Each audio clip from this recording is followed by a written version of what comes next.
Meghan's weakness is revealed when her strength is around zero when compared to Cher. Today, a source out of the US has confirmed that Meghan is now trying to be on the same level as people like Cher and Tina Turner, or maybe even Diana Ross. Okay, so this source is claiming that Meghan's ambition is to bring her name to the level of legends. She wants to go down in history and be remembered forever.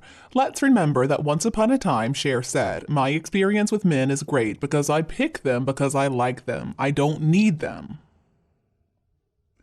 If you ask me, Meghan is dreaming. I mean, there is no way Meghan could ever be compared to Cher. See, Cher is strong and confident, but Meghan is neither of those things. Now, she pretends that she's this strong, independent woman, but in reality, that strength comes from bullying people. Even the late Queen observed that Meghan had a dangerous level of self-confidence, and this self-confidence comes from the fact that Meghan feels that she is superior to everybody around her, including all members of the royal family. Meghan Markle, however, is just a big bully. And Meghan Markle does not pick and choose her men because she loves them and she thinks that she wants to spend the rest of her days with them. Instead, she chooses men based on what they can do for her. How high can they lift her up the social ladder, and how much money are they going to give her? And then she's going to dump them when either they have done their job or Meghan has found another man who has more to offer. Meghan really thinks she's sly, doesn't she? But she's not as clever as she believes herself to be, because it looks to me like she is so focused on how she can get ahead that she doesn't consider much else in her life, and she also does not consider how her life would be facing the current man of her choice every single day, and if it's really even who she wants to be with long term. Meghan cannot look past the immediate benefits of life and whatever lane her current or next man can lead her. She's completely blind to the rest. Let's just think about why she married Harry. Well, she knew that he was a prince, but it was also because she believed members of the royal family, and so Harry, were incredibly wealthy. Well, yes, it's true, the royal family is incredibly wealthy, but at the same time, they don't have access to a lot of cash. They can't just splurge on whatever they want to splurge on, so Meghan was disappointed from the very beginning. Early on in the relationship, before they even walked down the aisle actually, there was a rumor making the rounds that Meghan had said that she would leave Harry and she would return home if the royal family paid her £80 million. I think that was the figure, it may have been something different. I mean, as far as Meghan was concerned, I am not even 100% certain that marriage was in the cards. I suspect that Meghan and the people who were her friends at the time believed that all she really needed to do was to get Harry to want her enough that he would propose, and then, because of her past, the royal family would deem her so inappropriate that they would pay her off just to disappear, and then she and her little supporters would share the loot. And if they didn't pay her off, if they told her to just go away, then she was going to cry racism from the rooftops, and she was going to do everything in her power to bring the royal family down. Well, the problem with that little plan is they allowed the wedding to go ahead, and they planned accordingly. And while Harry was having second thoughts, Meghan decided to go ahead with the thing after all. Harry was worried that he would be labeled a racist if he pulled out, so he felt like he really had no choice but to go through with it. Is it far-fetched? Maybe a little. Meghan has one goal in life. She wants to be famous, and at the same time, she wants to be stinking rich.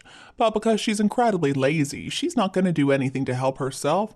She's going to get where she wants to be by using men. She is quite the chameleon, actually. Meghan Markle can transform herself into whatever she needs to impress other people, but it's never her real character that we see on display. I think the true Meghan is buried deep inside, and it's kept there. We've only seen rare glimpses, and boy, is it an ugly sight. Now, to give credit where credit is due, we gotta admit that Meghan has almost achieved her goal, except instead of being famous, she is infamous, and she still hasn't gotten that payoff that she's been waiting for. Whether Meghan is ever going to get it from the royal family is not really the point here, but if we can believe the puff pieces, then Meghan could get as much as $1 million per post on Instagram. Because of the fame that she has gotten over the past 6 years, maybe now she can make some money all on her own. But anyway, I think thanks to her nasty behavior since she left the UK, Meghan has blown any real opportunities. I mean, seriously, what corporation is going to want Meghan to be the face of their products? I mean, of course, maybe her infamy is worth the publicity that it brings to some companies, so maybe they would decide to give her a try. Meghan really is convinced that she's the best thing ever. She is God's gift to humanity. I'm not sure, though, why she believes this, because this notion could not be further from the truth. Meghan proved to the entire world that she was a nobody until she got Prince Harry and she turned him into a toad. Now, before I have talked about how Meghan, along with her mother and her buddies, Marcus Anderson and Jessica Mulroney, trapped Harry because apparently they showed him a video of himself in a very compromising situation with a male companion after he had spent the night in a Soho house in London. Back in 2016, Harry had Meghan and Marcus kicked out of the Invictus Games in Toronto, and it was after that event that Harry succumbed to her blackmail. I mean, poor guy. In doing so, he brought his entire family so many problems, so much harassment. He humiliated his grandmother's family and her life's work right before she passed away. I hope that he can never forgive himself for that. But anyway, back to this idea that Meghan's going to be like Cher. Okay, let's get real.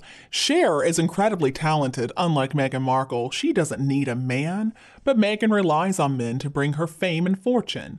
What an amazing representative she is for gender independence, right?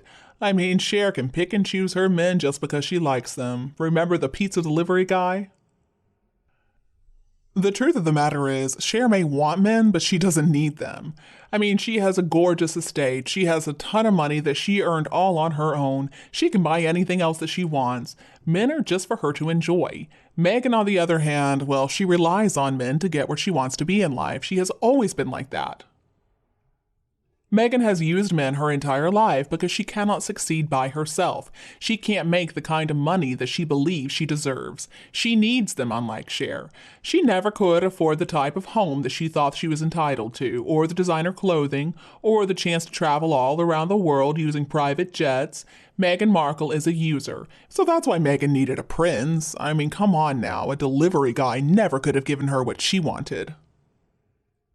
So, in conclusion, no, Meghan Markle is nothing like Cher. She never will be. She's also nothing like Gwyneth Paltrow or Jennifer Aniston, Reese Witherspoon, all of which she has desperately tried to connect herself to. Cher has so much experience in the entertainment industry. She's got more than 100 million records sold.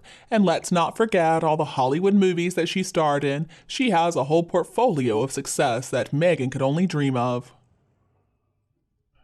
See, when you look at Meghan's body of work, when you actually look at her career, it's not impressive. She simply doesn't have the experience that could allow her to profess that kind of independence, individuality, and confidence. She does not have a good history to back all of it up. And the ladies that I mentioned above, they can do it. As far as I can see, the only things that Cher and Meghan have in common are a love of plastic surgery and some pretty weird choices in clothing, but I think that's it. Cher has a beautiful singing voice, Meghan can only whine, and supposedly she can play the finger cymbals. Well, that's according to her previous CV at least, and I'm hoping that isn't some kind of sick euphemism. It does seem like both of them really love the ocean, and Cher is more than content to sit astride a huge weapon on a warship and sing about turning back time. And Meghan, well, she married a huge weapon, and obviously she's instructing her PR people to turn back her time before Harry. Maybe I am kind of seeing a parallel life choice pattern here. But you know what? Cher seems more than happy when it came to her choice to only be with men that she liked instead of men that she thought she needed. Unfortunately, though, Meghan has always chosen to be with men she needed instead of men that she likes. Working backward from Harry, and before him, Corey, and before him, Trevor, who knows what was in between or before? It is obvious that Meghan has only ever had relationships with men who could give her what she wanted, money. And you, what do you think about Meghan Markle? Please tell me your opinion below in the comments section, and we can also discuss her. And don't be afraid to click the subscribe button to get more updates in the future. Thank you so much for tuning in, have a lovely weekend, and we'll be back to see you all tomorrow.